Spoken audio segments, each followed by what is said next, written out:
As we saw in my previous video, हमने वहाँ पर देख लिया था कि हम फ्रंट एंड से जो भी डाटा लेते हैं वो हमें बैक एंड में यानी इंडेक्स में हमें कैसे दिखाई देगा। जैसे कि अगर मैं हाई लिखता हूँ तो यहाँ पर हम मुझे हाई मिलेगा, but the problem is whenever user want to try some data front end to back end, data will visible with the new document. मतलब जब डाटा विजिबल होगा तो वो न्यू डॉक्यूमेंट के साथ प्रिंट होगा, ठीक है।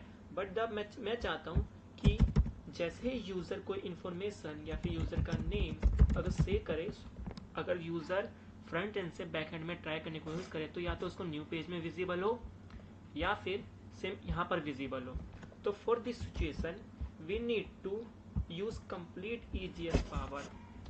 उसके लिए हमें सबसे पहले ईजीएस की डॉक्यूमेंटेशन को पढ़ना पड़ेगा, ठीक है, कि हम वहाँ पर डाटा से हम कैसे डील कर सकते हैं and how can print data back end to front end, ठीक है। तो मैं कोड भी चलता हूँ, ये मेरा कोड था जहाँ पर शो हो रहा था। अब ये है ईजीएस की template. EGS documentation are defining, इसने फुल्ली डॉक्यूमेंटेशन अपनी डिफाइन कर रखी है एंड और आर अवेलेबल इन ईजर वे, ठीक है। सब कुछ पढ़ सकते हो पर बेसिक स्ट्रक्चर ही यही वाला है। अब इसके अंदर आपको दिख रहा होगा angular bracket, then percentage, then if statement, then इसके बाद इफ स्टेटमेंट का ब्लॉक ओपन हुआ, फिर यहाँ पर ये क्लोज हुआ, देन यहाँ पर आके पूरी तरह क्लोज हो गया। तो basically if you are using JavaScript in HTML like this, अगर आप कुछ ऐसा ट्राई करते हो, ठीक है, इसके अंदर फिर आप जो भी अपना वगैरह वगैरह कोड लिखते हो, तो ये जितने भी आपका जावास्क्रिप्ट का इस स्टेटमेंट होगा ये आपको एंगुलर ब्रैकेट के अंदर लिखना है। देन उसी को जहां तक कि इफ स्टेटमेंट चल रहा है उसको वहां तक का क्लोज कर देना है, ऐसे, ठीक है। As we see EGS template documentation, ठीक है। उसके बाद आप इफ ब्लॉक लिखने के बाद अगर आपको उसके अंदर कोई भी चीज़ें प्रिंट करवानी है जैसे कि हेडिंग टैग या विजिबल करानी है तो we use other EGS template like this. आपको सिंपल से बस ये लिख देना है, चीज़ें वही रहेंगी, आपको यहाँ पर सेम टेम्पलेट लिखना है, एंगुलर ब्रैकेट, बस आपको यहाँ पर इक्वल ऑपरेटर लगा देना है, ठीक है, और फिर यहाँ पर आपकी वैल्यू प्रिंट हो जाएगी। But the problem is where we receive value, वो वैल्यू मिलेगी फ्रंट एंड से, but how is it possible, don't worry, stay with me, I will tell all thing, ठीक है। तो यहाँ पर जब मैं से डाटा मेरे को मिल रहा था, मतलब यूजर जब भी फॉर्म सबमिट कर रहा था तो आप देख सकते हो कि यहाँ पर डाटा शो हो रहा था, यहाँ पर, ठीक है, ये प्रिंट हो रहा था। मैं आपको दिखा भी देता हूँ शायद आपको, if you are not seeing तो don't worry, console dot log, तो I will print in console, sorry terminal, then there you can see get message, ठीक है। तो यहाँ पर प्रिंट होगा, क्या हो गया, I think my laptop have shut down,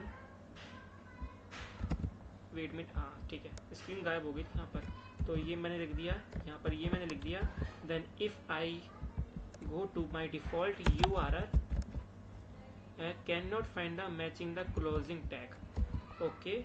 तो ये कह रहा है मैचिंग क्लोजिंग टैग फाइंडिंग, अच्छा, I have written wrong closing tag, ठीक है, अब मैंने ये लिख दिया। इसके बाद unexpected error bracket, okay.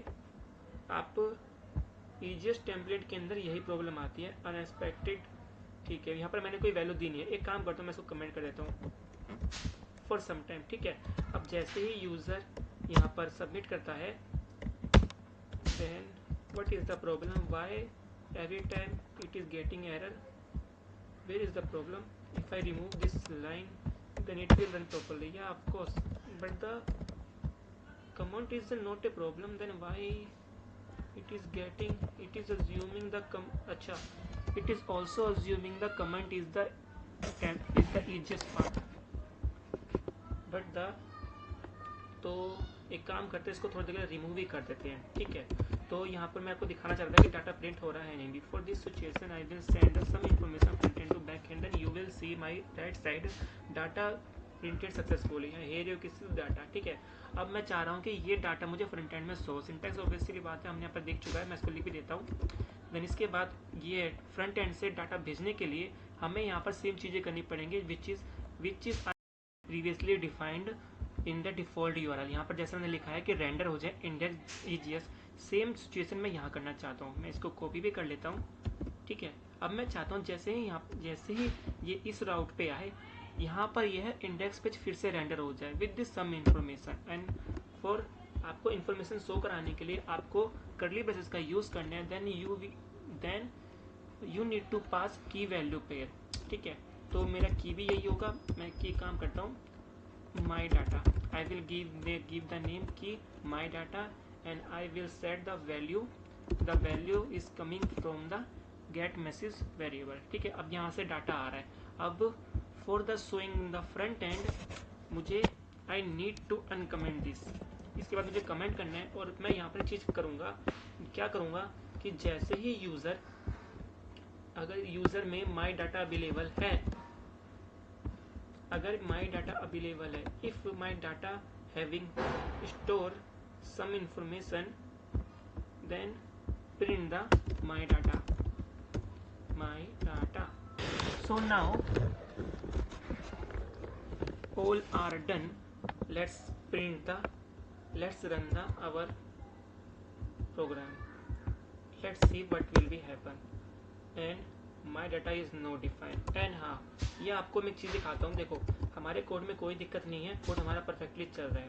But the problem क्या आ रही है, जैसे ही मैं आपको इस पेज पे जा रहा हूँ, app.get इस URL पे जा रहा हूँ, and whenever I go to default URL, मेरा यहाँ से इंडेक्स पेज रेंडर हो रहा है, यानी ये पहले पेज रेंडर हो रहा है। बट द प्रॉब्लम इज यहाँ पर उसे माई डाटा नहीं मिल रहा, ठीक है। क्योंकि फर्स्ट टाइम जब भी यूजर एंटर करेगा उसे रेंडर का EJX पेज तो मिलेगा, पर यहाँ पर उसे माई डाटा नहीं मिलेगा। वो तो हमें सिर्फ फॉर्म डाटा के थ्रू ही मिलेगा, फर्स्ट टाइम पे उसे नहीं मिलेगा।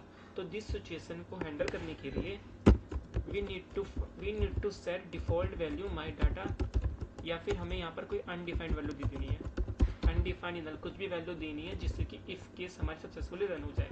अब देखना कैसे चलेगा। जैसे ही मैं इस पर क्लिक करता हूँ मेरा कुछ चल रहा है। And I will try send data, and मैं क्या लिखूँ, user name, then I will enter, then send. You can see my user name are printed, ठीक है। अब आपको समझ में आ गया कि हमने यहाँ से डाटा EJS के थ्रू कैसे पहुँचवाया है। सिंपल सी बात है, आपको रेंडर का यूज करना है और रेंडर के पास हमें सेकंड आर्गुमेंट में हमें उस डाटा का पास कर देना है की वैल्यू पेयर में। And you need and after that you write the syntax like this and always use if and block install statement, ठीक है। क्योंकि जब भी रेंडर के टाइम होगा अगर आप स्टेटमेंट नहीं लिखोगे तो अगेन अनडिफाइंड का एरर देगा कि माई डाटा में कोई वैल्यू नहीं है, ठीक है। तो I hope you will understand. और नेक्स्ट टाइम मैं आपको हर चीज़ बताऊंगा कि EJS के अंदर खाली डाटा ही भेजना सबमिट नहीं होता है, आपको पूरे EJS को पूरी सक्सेसफुल तरीके से रन करना आना चाहिए। इसके बाद मैं आपको ये भी बताऊंगा कि हम कोई भी URL के थ्रू कैसे दूसरे जगह पॉइंट कर सकते हैं, या URL के थ्रू हम डाटा कैसे अचीव कर सकते हैं बैक एंड से, ठीक है।